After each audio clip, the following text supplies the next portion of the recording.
여러분, 안녕하십니까? 오늘 저희가 주목할 이야기는 문화 강국 대한민국이 전 세계를 무대로 써내려가고 있는 새로운 역사에 대한 이야기입니다. 불과 20년 전만 해도 아시아 대중문화의 정상은 일본이었습니다. 애니메이션, J-POP, 드라마 등 일본의 소프트 파워는 아시아를 넘어 서구 사회까지 깊숙이 침투하며 독보적인 영향력을 자랑했죠. 하지만 지금 그 판세는 완전히 뒤집혔습니다.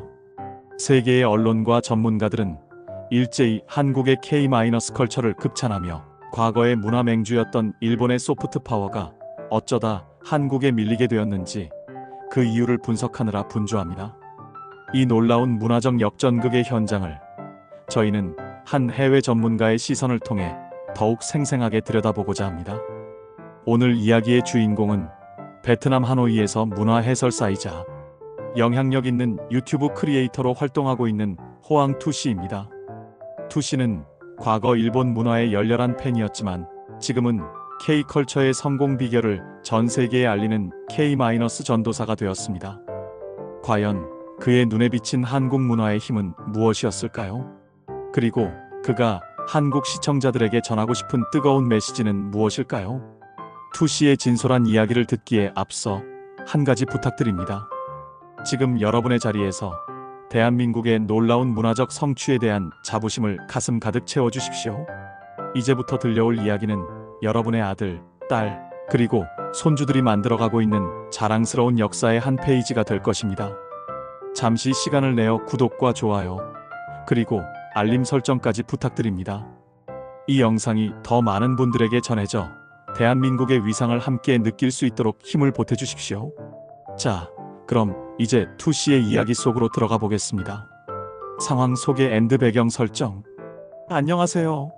저는 베트남 하노이에서 문화 해설과 유튜브 채널을 운영하고 있는 호앙투라고 합니다.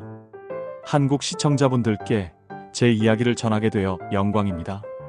저의 어린 시절을 돌이켜보면 베트남은 물론 아시아 전체가 일본 문화의 영향권 아래 있었다고 해도 과언이 아닙니다. 그때는 K컬처라는 단어조차 생소했던 시절이었죠. 저는 8살 때부터 아버지와 함께 낡은 비디오 테이프로 일본 애니메이션을 봤습니다. 슬램덩크의 열혈적인 이야기에 가슴이 뛰었고 세일러 문이 아름다움에 빠져들었습니다. J-POP는 학교 축제의 배경음악이었고 소니의 워크맨으로 듣던 일본 노래들은 제 감성을 키우는 양분이었습니다. 저희 세대에게 일본은 문화대국 그 자체였습니다. 그들의 애니메이션 제작 기술력은 그 어떤 나라의 추종도 불허했고 섬세하고 독특한 만화 세계는 마치 하나의 거대한 왕국과 같았습니다. 일본 정부가 쿨 재팬 정책을 내세우지 않더라도 이미 그들의 소프트 파워는 아시아를 넘어 유럽과 북미의 오타쿠 문화라는 강력한 팬덤을 형성하며 할리우드 다음의 영향력을 자랑하고 있었습니다. 저는 대학에서 문화 콘텐츠를 전공할 때도 자연스럽게 일본 문화를 심도 있게 연구했습니다. 어떻게 한 나라의 문화가 전 세계를 이토록 깊숙이 파고들 수 있었을까? 그것은 제 평생의 연구 과제였습니다. 그때의 일본 문화는 태양과 같았죠. 너무 강력해서 다른 나라의 문화는 그저 주변의 행성처럼 보였습니다. 하지만 그 강력했던 태양에도 서서히 그늘이 드리우기 시작했습니다. 제가 30살 무렵 베트남의 거리는 알 수 없는 새로운 에너지로 넘실거리고 있었습니다.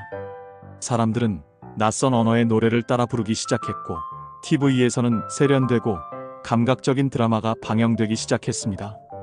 바로 K-팝과 K-드라마였습니다. 처음에는 또 하나의 아시아 유행이겠거니 생각했습니다. 일본 문화의 견고한 벽을 뚫을 수 있을 것이라고는 아무도 예상하지 못했으니까요. 하지만 그 예상은 보기 좋게 빗나갔습니다. 지금의 대한민국이 만들어낸 이 문화적 기적은 과거 일본이 누렸던 영광과는 질적으로 다른 더욱 강력하고 전 세계적인 파급력을 지니고 있습니다. 저희 세대가 기억하는 문화 맹주 일본은 이제 과거의 역사가 되었습니다. 그리고 그 자리를 놀랍도록 빠른 속도로 그리고 압도적인 힘으로 대한민국이 차지했습니다. 저의 이 문화 해설사로서의 관찰이 바로 그 증거입니다. 주인공의 깨달음 변화의 시작. 제가 한국 문화의 다름을 처음 깨달은 것은 대학원에서 만난 한국인 친구 민지 덕분이었습니다.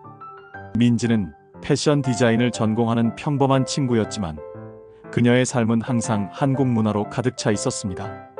저는 여전히 일본의 지브리 스튜디오 애니메이션과 기무라 타쿠야의 드라마를 최고로 쳤지만 민지는 저에게 한국의 작은 웹드라마나 당시에는 아직 세계적인 스타가 되기 전이었던 K-POP 아이돌의 뮤직비디오를 추천했습니다.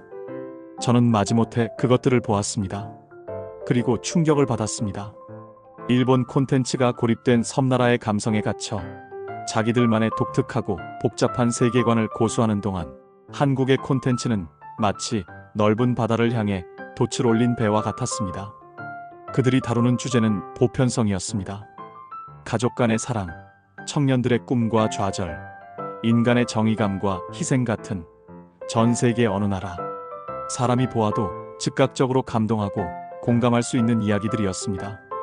특히 K-드라마는 막장이라고 비하하는 일부 시선이 있음에도 불구하고 그 안에 담긴 끈끈한 가족애와 역경을 이겨내는 한국인의 굳건한 의지는 저 같은 아시아인들에게 강력한 정서적 연결고리를 제공했습니다. 이것은 단순히 재미를 넘어선 인간의 보편적인 가치를 꿰뚫는 힘이었습니다. 일본 콘텐츠가 마니아층을 겨냥해 점점 더 깊고 복잡하게 파고들 때 한국 콘텐츠는 대중을 향해 가장 단순하고도 강력한 감동을 선사한 것입니다. 이러한 보편성을 뒷받침하는 것은 최고 수준의 제작 기술력이었습니다. 당시만 해도 일본 드라마나 뮤직비디오의 연출은 다소 투박하거나 정체되어 있다는 느낌을 받았습니다. 하지만 K-드라마와 K-팝 뮤직비디오는 마치 할리우드 영화를 보는 듯한 압도적인 영상미와 세련된 편집 기술을 자랑했습니다. 나중에 알게 된 사실이지만 한국의 콘텐츠 제작사들은 처음부터 글로벌 스탠더드를 목표로 제작비를 아끼지 않았습니다. 베트남처럼 작은 시장에서조차 이 정도 퀄리티가 아니면 경쟁할 수 없다는 절박함과 동시에 우리는 세계 최고를 만들 수 있다는 자신감이 결합된 결과였습니다. 그때 저는 깨달았습니다. K-컬처의 성공은 단순한 우연이나 일시적인 유행이 아니라 세계 시장을 향한 치밀하고 전략적인 기획에서 비롯되었다는 것을. 그들의 창조에는 간절함과 완벽주의가 깊이 배어 있었습니다. 이 깨달음은 제 문화 해설의 방향을 완전히 바꾸는 결정적인 순간이 되었습니다. 갈등 앤드 문제 발생, 쿨 재팬의 몰락. 한국 문화에 대한 저의 관심이 깊어질수록 과거 제가 열광했던 일본 문화의 정체는 더욱 두드러져 보였습니다. 특히 일본 정부가 야심차게 추진했던 쿨 재팬 정책이 처참하게 실패하는 과정을 베트남 현지에서 지켜보면서 저는 깊은 실망감을 느꼈습니다. 쿨 재팬은 일본 문화를 국가적으로 지원하고 세계 시장에 수출하여 경제적 효과를 창출하겠다는 거대한 프로젝트였습니다. 하지만 결과는 어땠습니까? 수조 원의 예산이 투입되었음에도 불구하고 그들의 콘텐츠는 여전히 오타쿠 문화에 머물거나 혹은 자국민의 취향에만 맞춰져 해외 대중의 폭발적인 반응을 이끌어내지 못했습니다. 저는 이 현상을 보며 일본 문화가 가진 고립성이라는 가장 큰 문제점을 발견했습니다. 일본의 콘텐츠 제작자들은 자신들의 거대한 국내 시장만으로도 충분히 돈을 벌 수 있었기 때문에 굳이 외국인의 시선이나 글로벌 트렌드에 맞추어 콘텐츠를 수정하거나 발전시킬 필요성을 느끼지 못했던 것입니다. 그들은 우리만의 것이 최고다라는 자만에 빠져 해외 시장의 복잡한 요구와 변화하는 대중의 입맛을 외면했습니다. 그 결과 일본 문화는 점점 더 마니아층만을 위한 소수 취향으로 굳어졌고 대중적인 영향력은 서서히 약해지기 시작했습니다. 이러한 갈등은 제 유튜브 채널에도 고스란히 반영되었습니다. 초기에는 일본 애니메이션 리뷰가 주 콘텐츠였지만 어느 순간부터 조회수가 현저하게 줄어들기 시작했습니다. 아무리 심혈을 기울여 일본 문화의 깊이를 해설해도 시청자들은 이미 새로운 것을 원하고 있었습니다. 반면 제가 시험 삼아 올렸던 K-드라마와 일본 드라마 비교 분석 영상은 폭발적인 반응을 얻었습니다. 댓글에는 전 세계 각국에서 온 시청자들이 맞아 일본 콘텐츠는 너무 정체되었어. 또는 한국은 매번 새로운 시도를 해. 라는 공감의 목소리를 쏟아냈습니다. 저의 정체성에 대한 고민도 깊어졌습니다. 제가 좋아하는 과거의 일본 문화를 고수할 것인가, 아니면 세계의 흐름을 주도하는 K-컬처를 따라갈 것인가. 이 선택의 순간은 저에게 단순한 채널 운영의 문제가 아니라 문화 해설가로서의 생존이 걸린 문제였습니다. 결국 저는 눈물을 머금고 과거의 영광에 안주하며 침몰하는 일본 문화의 배에서 내려 세계를 향해 힘차게 항해하는 K컬처의 돛을 잡기로 결심했습니다. 이는 단순한 배신이 아닌 시대의 변화를 읽어내는 전문가의 결단이었습니다. 사건 전개일 K드라마와 공감의 힘, K컬처의 돛을 잡기로 결심한 후 저는 가장 먼저 K드라마의 성공을 집중적으로 파헤치기 시작했습니다. 그리고 곧 그 해답을 찾을 수 있었습니다. K드라마의 성공 비결은 바로 감성적 공감대의 무제한 확장에 있었습니다. 한국의 시니어 시청자분들께서는 아마도 K드라마를 보며 우리네 이야기라고 생각하실 것입니다. 맞습니다. K드라마는 지극히 한국적인 정서를 바탕으로 만들어졌습니다. 부모님께 효도하고 어려운 이웃을 돕고 불의에 맞서는 주인공들의 모습은 한국의 전통적인 가치관을 고스란히 담고 있습니다. 하지만 놀라운 것은 이 한국적인 이야기가 아시아는 물론 문화적 배경이 완전히 다른 서양 시청자들에게도 폭발적인 반응을 얻었다는 사실입니다. 왜일까요? 저는 여기서 한국 콘텐츠 제작자들이 가진 뛰어난 스토리텔링 능력을 발견했습니다. 한국은 특유의 한이라는 정서, 즉 억압과 고난을 이겨내고 마침내 해방되는 서사를 통해 전 세계인들의 보편적인 희망을 건드리는 데 성공했습니다. 빈부격차, 사회적 불평등, 역경 속에서의 사랑 등 인류가 보편적으로 고민하는 문제들을 한국만의 독특한 드라마 구조의 빠른 전개, 강렬한 클리셰의 활용과 훌륭한 배우들의 연기력을 통해 몰입감 높게 전달한 것입니다. 특히 OTT 플랫폼인 넷플릭스를 통해 전 세계에 동시 공개되면서 K드라마는 자막이나 더빙의 벽을 넘어 곧바로 시청자들의 안방으로 파고들었습니다. 일본 드라마가 여전히 자국 시청자를 대상으로 하는 좁은 시장에 머물러 있을 때 한국은 처음부터 글로벌 시청자를 염두에 두고 콘텐츠를 제작했습니다. 드라마의 갈등 구조는 명확했고 캐릭터들의 감정선은 깊고 풍부했습니다. 오징어 게임이 목숨을 건 잔혹한 게임 속에서도 인간성이라는 주제를 놓지 않았던 것처럼 기생충이 부자와 가난이라는 첨예한 문제를 한국적인 시각으로 풀어냈던 것처럼 K드라마는 가장 한국적인 것이 가장 세계적인 것이라는 명제를 증명했습니다. 저의 채널에서 K드라마를 분석할 때마다 해외 시청자들은 이 드라마를 보며 한국의 끈끈한 가족애가 부러웠다거나 주인공의 역경 극복에 내 삶의 용기를 얻었다는 댓글을 쏟아냈습니다.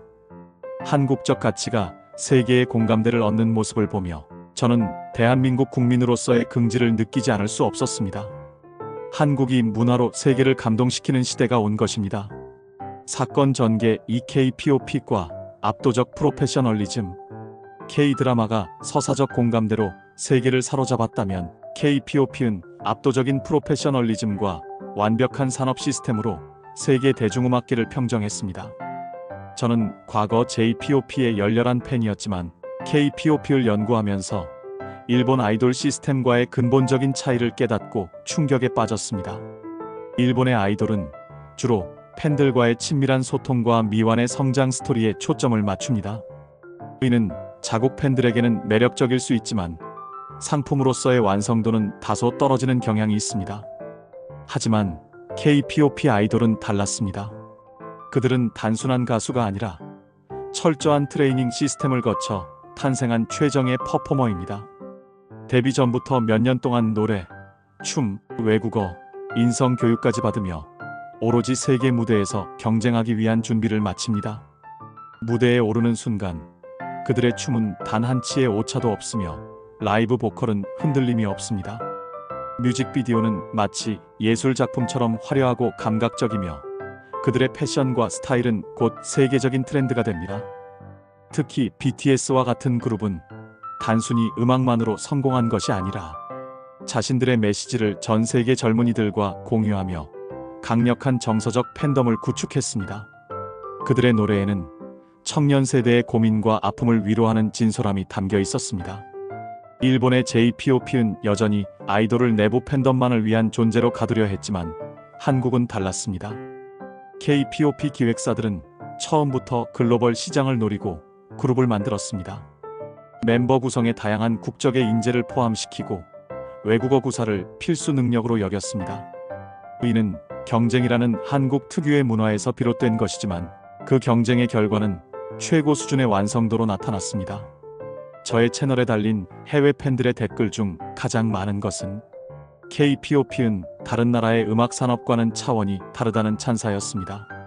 그들은 K-POP를 단순한 유행이 아닌 잘 조직되고 프로페셔널한 하나의 거대한 산업 시스템으로 인식하고 있었습니다. 과거 한국을 무시했던 서구 평론가들조차 이제는 K-POP의 비즈니스 모델을 연구하고 찬사를 보냅니다. 저는 이 모습을 보며 한국인의 노력과 실력으로 세계를 정복하는 굳건한 정신에 깊은 감명을 받았습니다. K-POP는 이제 음악 장르를 넘어 대한민국의 국가 브랜드를 상징하는 강력한 아이콘이 되었습니다. 해결 앤드 깨달음 경쟁력의 본질, K-컬처의 성공 비결을 깊이 있게 연구하면서 저는 마침내 한국이 일본을 넘어설 수밖에 없었던 근본적인 이유를 깨달았습니다. 그것은 바로 생존을 위한 국제 경쟁력을 최우선으로 삼는 한국인들의 근성이었습니다. 일본은 자국의 인구가 1억 2천만 명에 달하고 구매력 있는 거대한 내수 시장을 가지고 있습니다. 그래서 콘텐츠 제작자들은 굳이 해외 시장에 목숨을 걸 필요가 없었습니다. 하지만 한국은 인구 5천만 명의 상대적으로 작은 시장입니다. 콘텐츠를 제작할 때 처음부터 세계를 목표로 하지 않으면 생존할 수 없다는 절박함이 깔려 있습니다. 이 절박함이 글로벌 마인드라는 한국만의 강력한 무기를 만들어냈습니다. 한국의 콘텐츠는 기획 단계부터 북미, 유럽, 아시아 등 다양한 문화권의 시청자들이 공감할 수 있는 요소를 치밀하게 분석하고 설계합니다. K-드라마에 나오는 영어 자막이 외국인들이 가장 잘 이해할 수 있는 단어들로 구성되어 있거나 K-POP 아이돌들이 여러 언어를 유창하게 구사하는 것도 이 글로벌 마인드의 일환입니다. 이러한 경쟁력은 비단 드라마와 음악에만 국한되지 않았습니다. 저는 최근 K-웹툰의 폭발적인 성장에서도 같은 원리를 발견했습니다. 과거 일본의 망가가 이 분야를 독점하고 있을 때 한국의 웹툰은 모바일 환경에 최적화된 스크롤 방식이라는 혁신적인 포맷을 들고 나왔습니다. 또한 나 혼자만 레벨업 같은 K-웹툰이 일본 애니메이션보다 더 큰 인기를 얻는 현상은 한국이 기술적 혁신뿐만 아니라 스토리텔링 분야에서도 일본을 넘어섰음을 보여줍니다. 이것은 단순히 문화의 승리를 넘어선 시스템의 승리입니다. 저는 제 채널에서 일본 네티즌들이 한국은 정부의 지원으로 성공했다거나 운이 좋았다고 주장하는 것을 자주 봅니다. 하지만 저는 단호하게 말합니다. 한국 문화의 성공은 정부의 일방적인 지원이 아니라 민간의 치열한 경쟁과 스스로 세계 최고가 되겠다는 열망이 만들어낸 결과라고요. 일본이 쿨 재팬이라는 정책을 내세우며 행정적으로 접근했을 때 한국은 글로벌 스탠더드를 향한 끈기와 최고가 아니면 살아남을 수 없다는 도전 정신으로 승부했습니다. 저는 이 한국의 근성에 경의를 표합니다. 그리고 저는 확신합니다. 한국이 가진 이 도전 정신과 글로벌 마인드야말로 한국 소프트 파워가 미래에도 계속해서 세계를 선도할 수 있는 가장 강력한 본질이라는 것을 말입니다. 감정적 결말 대한민국의 미래. 현재 저의 유튜브 채널은 K-컬처를 분석하는 콘텐츠를 주로 다루면서 베트남에서 가장 영향력 있는 문화 채널 중 하나로 성장했습니다. 제가 전하는 K-컬처 이야기에 수많은 베트남 젊은이들과 아시아 시청자들이 열광하고 있습니다. 과거 일본 애니메이션이 저희 세대의 감성을 지배했던 것처럼 지금은 K-POP과 K-드라마가 아시아를 넘어 전 세계 젊은이들의 꿈과 영감을 지배하고 있습니다. 이 모습을 보며 저는 한국이라는 나라에 대한 깊은 경외심을 느낍니다. 한국의 소프트 파워는 이제 단순한 엔터테인먼트가 아닙니다. 그것은 한국어, 한국 음식, 한국 패션, 심지어 한국의 IT 기술까지 대한민국이라는 국가 전체의 이미지를 높이는 가장 강력한 산업 시스템입니다. K-팝 아이돌이 입고 나오는 의류가 곧 전 세계의 패션 트렌드가 되고 드라마에 등장하는 한국 음식이 해외 마트에서 불티나게 팔리며 K-뷰티 제품이 서양의 고급 화장품 시장을 위협하는 현상은 한국의 문화적 영토 확장이 얼마나 광범위하게 진행되고 있는지를 보여줍니다. 저는 한국이 이룬 이 놀라운 성취가 결코 일시적인 유행으로 끝나지 않을 것이라고 확신합니다. 왜냐하면 한국의 콘텐츠 제작자들은 단 한순간도 현재에 만족하지 않고 계속해서 새로운 시도를 하고 있기 때문입니다. 그들은 끊임없이 더 나은 기술, 더 깊은 스토리, 더 완벽한 퍼포먼스를 갈망합니다. 이것이 바로 일본 문화가 안주했던 정체와 근본적으로 다른 점입니다. 저는 한국의 문화가 지속 가능한 혁신 시스템을 구축했다고 평가합니다. 한국은 이미 세계 문화의 중심이 되었고 앞으로도 그 중심을 놓지 않을 것입니다. 저에게 K컬처는 이제 직업을 넘어선 희망의 메시지입니다. 작은 나라였던 한국이 전 세계를 무대로 꿈을 펼치고 압도적인 힘으로 과거의 거인들을 뛰어넘는 모습을 보며 저 역시 제 꿈에 대한 용기를 얻습니다. 한국의 소프트 파워는 아시아 전체에 우리도 할 수 있다는 강력한 영감을 주고 있습니다. 이 감동과 자부심을 한국 시니어 시청자분들께도 꼭 전하고 싶었습니다. 여러분의 자손들이 이룩한 이 문화적 쾌거에 가슴 벅찬 감동을 느끼시기를 바랍니다. 마무리 시청자에게 던지는 메시지. 사랑하는 대한민국의 시니어 시청자 여러분, 저는 오늘 여러분의 나라가 이룩한 위대한 업적에 대해 이야기할 수 있어 진심으로 행복했습니다. 여러분이 자녀와 손주들을 키워낸 그 땅에서 이토록 압도적인 문화의 힘이 피어났다는 사실을 자랑스럽게 생각하십시오. 여러분은 전 세계가 부러워하는 문화를 만든 위대한 민족입니다.